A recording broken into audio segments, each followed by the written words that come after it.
नमस्कार, स्वागत है आपका हॉर्नबिल टीवी भारत पर। आइए एक नज़र डालते हैं अब तक की खबरों पर। हरियाणा के पूर्व मुख्यमंत्री भूपेंद्र सिंह हुड्डा ने प्रदेश के किसानों को हुए भारी नुकसान पर चिंता जताते हुए सरकार से तुरंत मुआवजा देने की मांग की है। उन्होंने कहा कि पिछले 2 दिनों में हिसार, पलवल, गुरुग्राम, फतेहाबाद, भिवानी, जींद, रोहतक, इजार, कैथल और सिरसा के करीब 150 गांवों में ओलावृष्टि हुई, जिससे गेहूं, सरसों और सब्जियों की फसल को व्यापक नुकसान पहुंचा है। सरसों की फसल में 60 से 80% तक नुकसान हुआ है, जबकि किन्नू, आलू, गोभी और टमाटर जैसी फसलों पर भी भारी असर पड़ा है।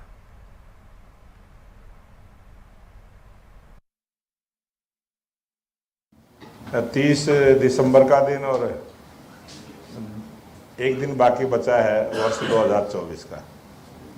और वर्ष 2024 के बहुत सारे राजनीतिक उतार चढ़ाव सरकारों का, पार्टियों का आप सब ने अच्छे से सबकी कवरेज की है। और भारतीय जनता पार्टी की भी बहुत बढ़िया कवरेज आप सब ने की है। उसके लिए मैं सभी पत्रकार भाइयों का धन्यवाद करता हूं, सबका आभार प्रकट करता हूं। और ये भारतीय जनता पार्टी का तीसरी बार हरियाणा में सरकार बनने के बाद जो हमारे संगठन पर्व की रचना जो हुई, और कल दिल्ली कार्यालय में चौथी बैठक संगठन पर्व को लेकर हुई।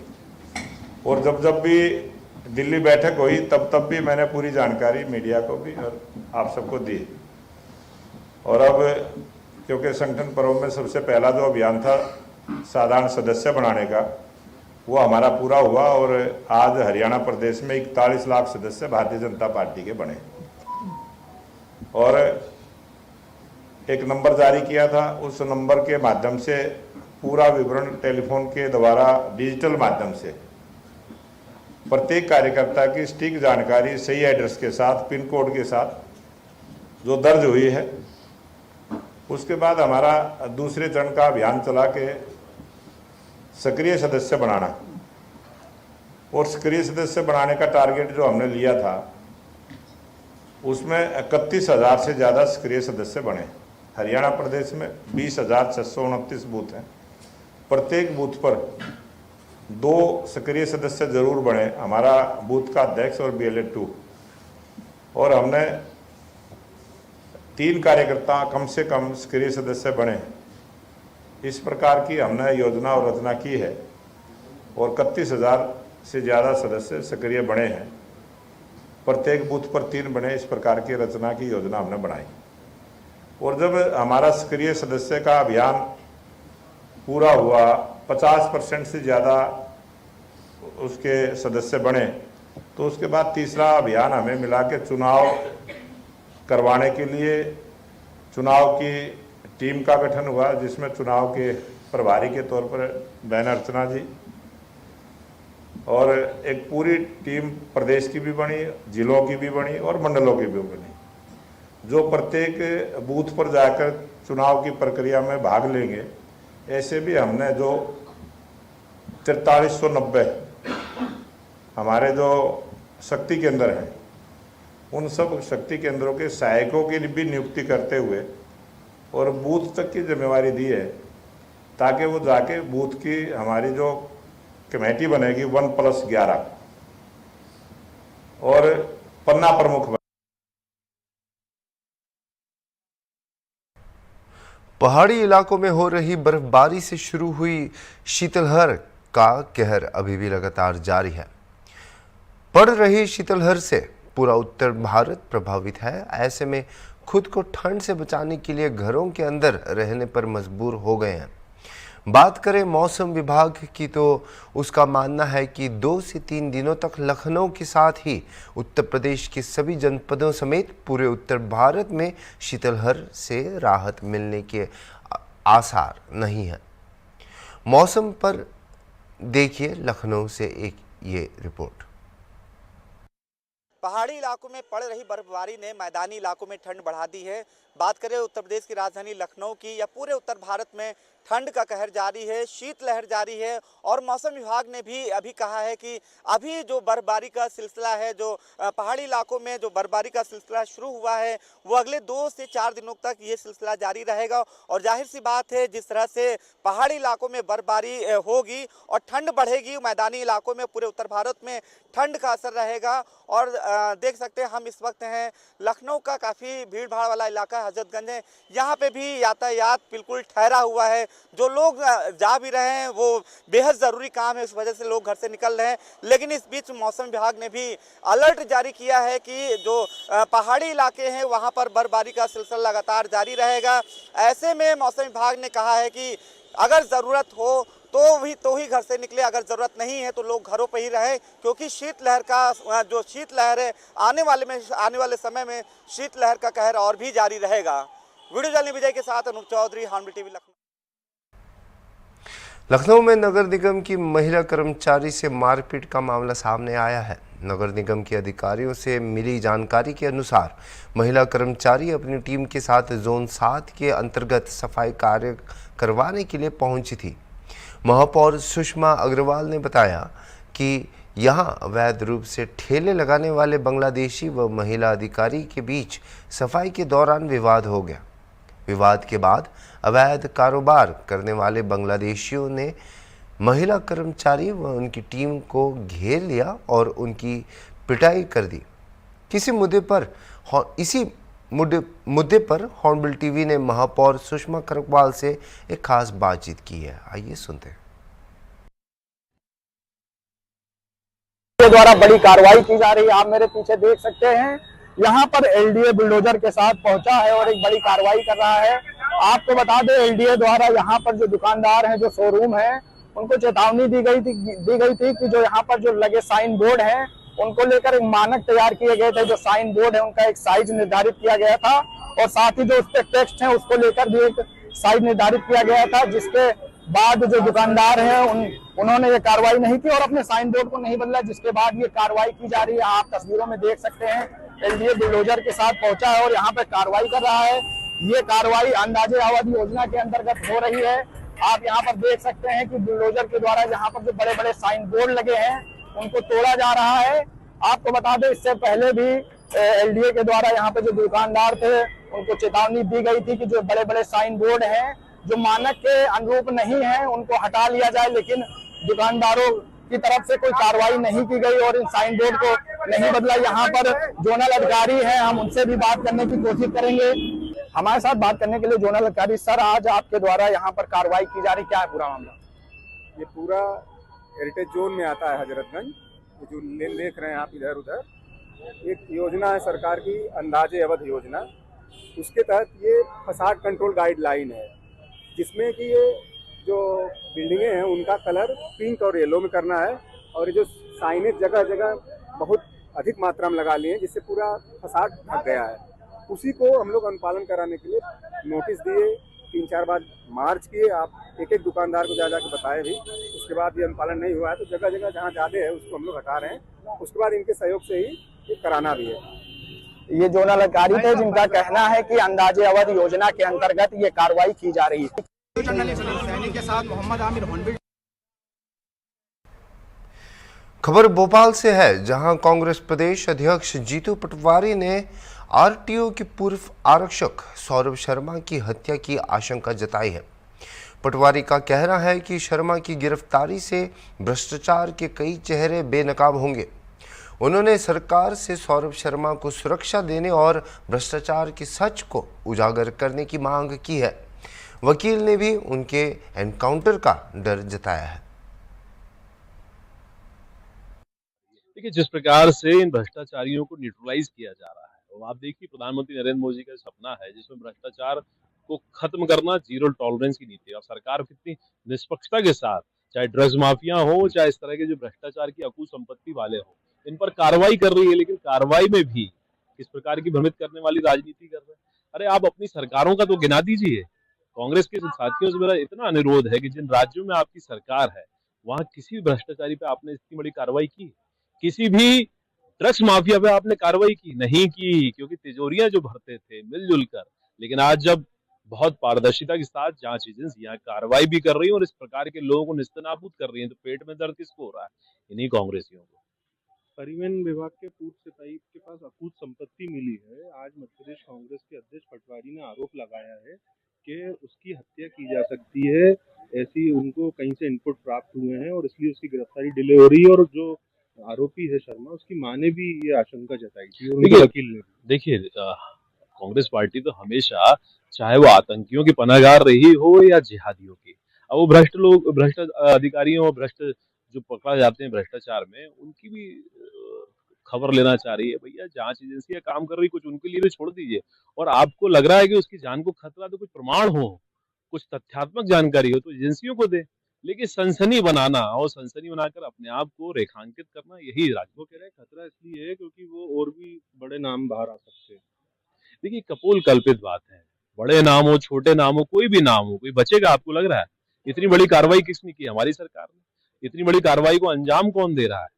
जांच एजेंसियां किसकी हैं? ये निष्पक्षता की साफ सरकारें हैं और बहुत जीरो टॉलरेंस की नीति पर कार्रवाई हो रही है और किसी को नहीं बख्शा जाएगा। जनवरी में बड़ा गंभीर आरोप आपने लगाया।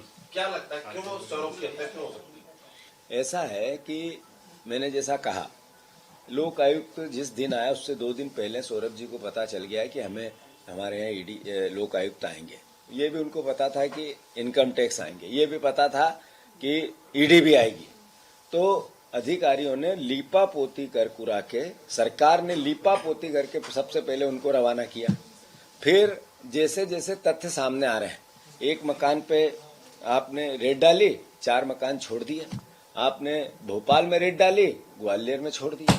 आपने अलग अलग तरह की जो डायरियां थी, वो डायरियां मतलब ईडी के लोग आके कोई कब्जा नहीं कर ले, इसलिए उससे पहले लोकायुक्त साफ करने गई सब चीजें। ऐसा महसूस होता है, ऐसा एहसास होता है, ऐसी परिकल्पना है। चूंकि एक कांस्टेबल के पास इतना धन नहीं आ सकता, इतना पैसा नहीं आ सकता। ये लाल डायरियां जो बार बार बात हो रही है, हरी डायरी की जो बात हो रही है, इनमें कई राज है। सौरभ के पास भी बहुत राज है। राज छुपाने को लेकर पहले भी एक सागर में व्यक्ति आज तक नहीं मिल रहा है, सुप्रीम कोर्ट ने निर्देश दिए, उसके बाद नहीं मिल रहा है। तो मैं मानता हूं कि जिन लोगों के पास सत्ता है वो संदिग्ध है। जिन लोगों के पास सत्ता, उनका चरित्र, उनका आचार, उनका विचार इस तरह का पहले भी हुआ है। व्यापम के एविडेंस मिटाने के लिए 50 लोगों के लगभग मौत हुई थी। यही सरकार थी, यही बीजेपी थी, यही विचार था। तो करप्शन को लेकर सौरभ शर्मा के पास जो राज है वो कहीं इधर उधर न हो, इसको लेकर हम मांग करते हैं। पहले दिन भी की थी, ऐसा नहीं आज ही करते हैं। हम मांग करते हैं सौरभ शर्मा को जल्दी से गिरफ्तार करके सुरक्षा दी जाए, अन्यथा उसकी मौत या उसकी कोई दुर्घटना हुई तो उसका उत्तरदायित्व सरकार पर रहेगा। ठाकुर रामवीर सिंह ने बांग्लादेश में हिंदुओं पर हो रहे अत्याचार और यूपी चुनावों में बीजेपी के प्रदर्शन पर टिप्पणी की। उन्होंने कहा कि बांग्लादेश में हिंदुओं को निशाना बनाना भारत दौरे पर आई प्रधानमंत्री की यात्रा को लेकर आक्रोश का नतीजा है। साथ ही उन्होंने अखिलेश यादव पर निशाना साधते हुए यह भी कहा कि मुसलमान अब उनसे दूर हो रहे हैं। सिंह ने यह भी दावा किया कि 2017 में निष्पक्ष प्रशासन के तहत मुरादाबाद विधानसभा चुनाव बीजेपी जीत सकती थी।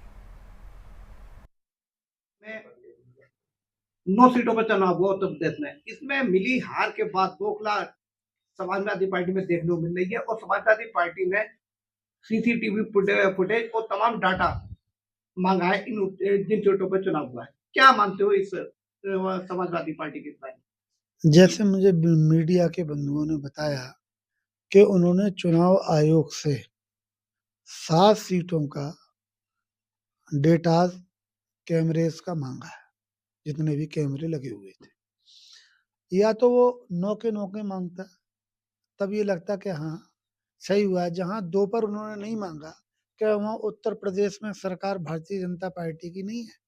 क्या वहाँ पुलिस और प्रशासन नहीं है? उन जगहों पर भी वही है जैसे आपके अन्य सीटों पर है। वो जो है अखिलेश जी बड़े लीडर हैं और उन्हें ये पता चल गया है कि अब मुस्लिम का विश्वास उनसे खिसक चुका है 15 की हार के बाद, जमानत जब्त होने के बाद। देखिए, हमारी पार्टी में बड़े बड़े विद्वान लीडर हैं, विवेकशील हैं, लेकिन हमने जो काम किया यहाँ क्योंकि हम जो है यहाँ 63% मुस्लिमों में काम कर रहे हैं। 60% मुस्लिम मेरे खुद के गांव में हैं। मैं जन्म से मुस्लिम वर्ग में मेरे फादर का भी तालमेल था। 35 साल गांव की प्रधानी मेरे पास रही है। 30 साल से ब्लॉक प्रमुख ही है, जिला पंचायत। तो आप देखेंगे कि 1996 से आज तक जो मुस्लिम जुड़ गया, एक भी मुस्लिम 96 से आज तक इतने वर्ष गुजर जाने के बाद एक भी मुस्लिम उससे खिलाफ नहीं हुआ। मुझे ये मुसलमानों ने पहली बार वोट नहीं दिया। अब चूंकि मैं हारता रहा तो किसी ने ध्यान नहीं दिया। 2007 में चुनाव लड़ा तो 4000 मुस्लिम मिले। 12 में चुनाव लड़ा तो 7000 मुस्लिम लड़े। 17 में चुनाव लड़ा तो लगभग 26,500 मुस्लिम लड़े। लेकिन मैं जब हार गया और समाजवादी जीत गई तो उन्होंने ध्यान इस बात पर दिया नहीं। और यहाँ पर जो मुस्लिमों के साथ अत्याचार हुए सपा सरकार में, वो रजिस्टर्ड हैं थानों में। अगर वो देखेंगे, अपनी एक 3 सदस्यीय टीम गठित करेंगे और भेजेंगे, तब उन्हें पता चलेगा कितने मुसलमानों को बर्बाद कर दिया समाजवादी की सरकार में उनके नेताओं ने, उनके जनप्रतिनिधि ने। कितने लोगों पे मुकदमे लगवा दिए। उनके समय में राशन नहीं बटा गांव-गांव, उनके समय में बिजली नहीं आई गांव-गांव, उनके समय में जो 1000 रुपए वो देते थे बच्चे के लिए प्राइमरी में ड्रेस के लिए, और वो प्रधान के और मास्टर के खाते में जाता था।